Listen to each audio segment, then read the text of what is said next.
Hi creatures, Cotswolds Reptiles here. Today I'm going to be doing a video on BioActive setups, what they are, pros and cons, and any sort of myths that there are about them. Also, I will be having B with me today in the video. Not that he's being overly helpful right now. Here we go. Can you look at the camera and be cute? He says yes. So B is very active tonight. It is actually time for him to have something to eat, but I thought I would take him out and use him for this video just so you get to meet B a little bit more than you did in the last video. So starting off, what is a BioActive setup? A BioActive vivarium or terrarium is a self-sustaining ecosystem. For it to be a BioActive setup, it has got to have a cleanup crew. Cleanup crew can consist of different sorts of custodians. A BioActive setup is different to a planted vivarium. A planted vivarium is a vivarium that only has plants in it. It does not have a cleanup crew. For it to actually be a efficient and proper BioActive tank, it does need to have a cleanup crew to be able to be self-sustaining. So I'm going to tell you a little bit of myths and then some pros and cons. So a myth about a BioActive setup is a lot of people say that they are self-sustaining. Yes, this is true, but it still needs to have some maintenance. It's not completely self-sustaining. Obviously there are things like changing water, and then there are other bits and pieces where like you might need to provide leaf litter. I also like to provide some nutrients for the cleanup crew, as I do believe it's important to look after them as well. Obviously B will provide some of the nutrients for the cleanup crew when he goes to the toilet with his droppings, but especially for a brand new setup I do believe it's important to provide that little bit of an extra boost for them. For this I use BioActive's Herbs Bug Boost or Arcadia BioActive or Arcadia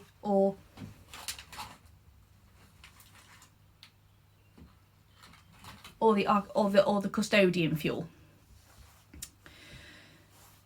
So some of the cons of having a BioActive setup is, I think the main one is it is very expensive to set up, whereas you can get a tank and get it set up for a good, maybe depending on the price of the tank that you go with, maybe a couple of £100. It is going to cost you slightly more when you set up a BioActive tank because there are a lot more elements to go into it, not only just buying a tank, one substrate and some decorations and hides. You have got to think about putting a base layer in and then a protective layer to separate the drainage layer and the soil. You've got to think about custodian crew that needs to go in, live plants in many cases, and then a lot of naturalistic decoration to make sure it's plenty cluttered enough for your reptiles to feel safe. And also, obviously also a downside, but it's not a downside because you should expect this if you're looking after reptiles anyway. It does still need some maintenance. Things like changing water, misting the vivs, or providing care for the cleanup crew. As I said, the custodian fuel or the bug boost I do use maybe once every 2 weeks just to give the custodians that little bit of a boost to keep nice and healthy.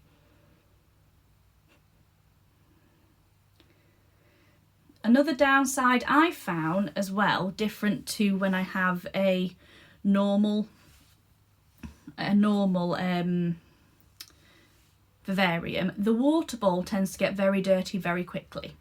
So because obviously the substrate is a lot looser with it being naturalistic and with there being bugs in there, plants in there, the leaves die, a lot of this does end up in the water bowl, especially if you're very messy like Duck, my other ball python, who is currently going to shed at the moment, so we won't be seeing him today.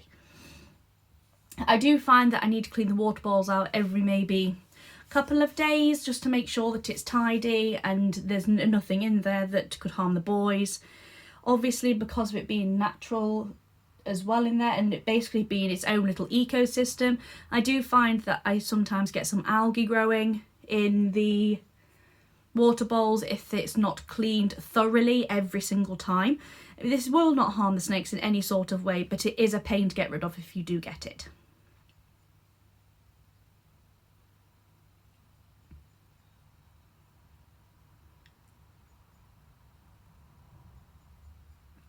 So some of the pros of keeping a BioActive tank, obviously the first one that everybody thinks about, it does look very pretty. It is lovely to look at with your reptiles. It looks like they're in their natural environment, and it's just really, really lovely to have on show. If you are somebody who does like to have your reptiles on show in a more family orientated space. Another plus side is I do believe it's very good enrichment for the reptiles, obviously because it is more like their natural environment, and BioActive tanks tend to have a lot more going off in them. They tend to be a lot more cluttered, so there's plenty to keep them stimulated and enjoying their area. Another plus side is, as I've said, even though it does take some cleaning and maintenance, most of the maintenance for the actual Viv is done by the cleanup crew. So this is done by them clearing up anything that B here might produce, which he tends to like to do in his hives, which I then have to move so he doesn't get squished all over him. So in that sense, you're not going to be spending a lot of money on buying new substrates every time you want to clean out and all of that sort of thing. In that way, even though it is expensive to set up, I do believe myself, and I have found it is cheaper to run, because you're not having to replace substrates all the time. It is basically just the upkeep of water, obviously your electricity for your lighting and your heat, and then any sort of leaf litter or food you want to put in for extra for the custodians.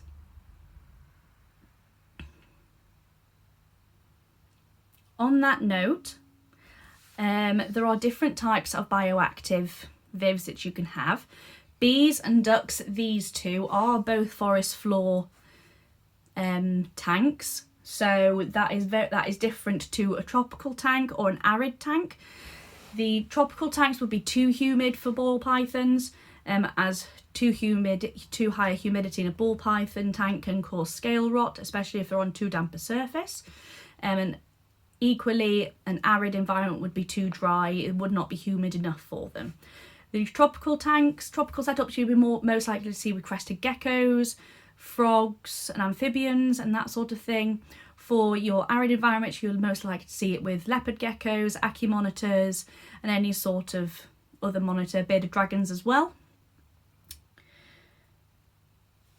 So some of the upkeep that, stop being so moody. Some of the upkeep that I do with the ball pythons, and I will show you in a minute, I do put down leaf litter for the custodians, purely because ball pythons are quite boisterous and aren't exactly agile. I do find it quite difficult to keep plants alive in their setups. Now that the custodians have got more maintained in there, I am planning on adding in a few plants later on this month to see if they do survive. I haven't had a lot of luck with it in the past, but we can try. Apparently I'm very good at keeping reptiles alive, not so good at keeping plants alive. But I will show you what is in the tanks at the moment. I do also plan on getting a little bit more leaf litter as well. And I will show you what I do with the boys' tanks now, as in keep up, just to show you what the pros are and what it does have to have maintained wise. And I'll show you a little bit of footage of B going back into his tank. So as you can see, this is B's setup. Obviously I haven't cleaned the water yet, and as you can see from what I said earlier on, there are no current live plants in here. B has only been in this tank for about a month now, and he's not used to the environment. So when I first put him in, he was very boisterous, very active, and the couple of plants that were in there, he just destroyed. So as you can see, there is leaf litter, and this is something I never thought I would do, but I do buy leaf litter online, purely because it's safe, it hasn't got any bugs in there or anything that could harm me. And I just believe it's better than going out and collecting leaves myself and having to do all sorts to it to make sure it is safe. You will also see just here where there's little piles of what look like dust. This is actually remains of the food that I put out for the cleanup crew. I will show you what that is in a minute and how I feed it. And then I will also go through cleaning his water bowl, and then I will show you B going back into his enclosure, which he's currently trying to escape. So for his water bowl, he is here trying to be helpful. For his water bowl, I do tip out whatever is in here into the actual Viv, as it just keeps the humidity up slightly. I then give the bowl a wipe out and a bit of a spray with my vinegar, white vinegar and water mix, just to make sure everything is clean and right.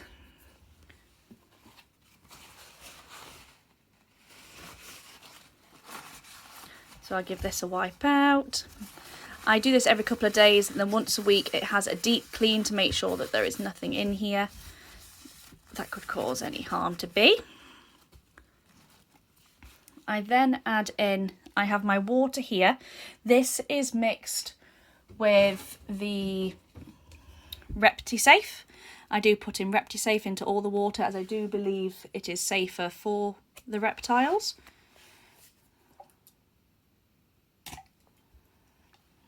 And I will pour this in. I like to fill them quite full because obviously with it being quite a warm enclosure, it does mean that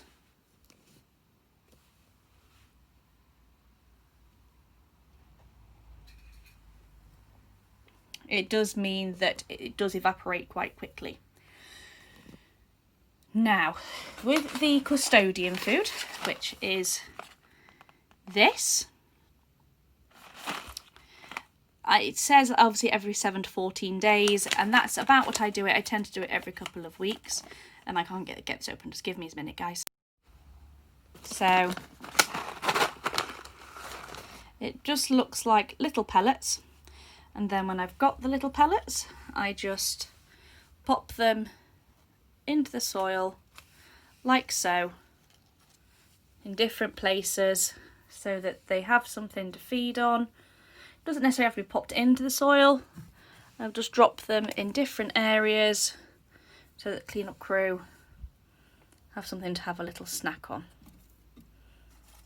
Little things like this, I will remove the urates, because oddly I have found that the cleanup crew don't do anything with this. They won't actually eat it.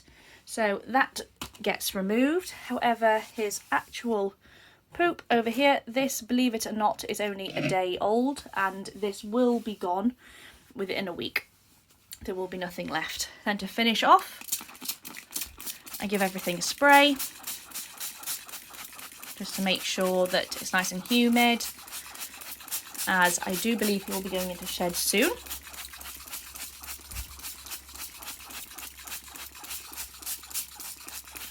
There we go.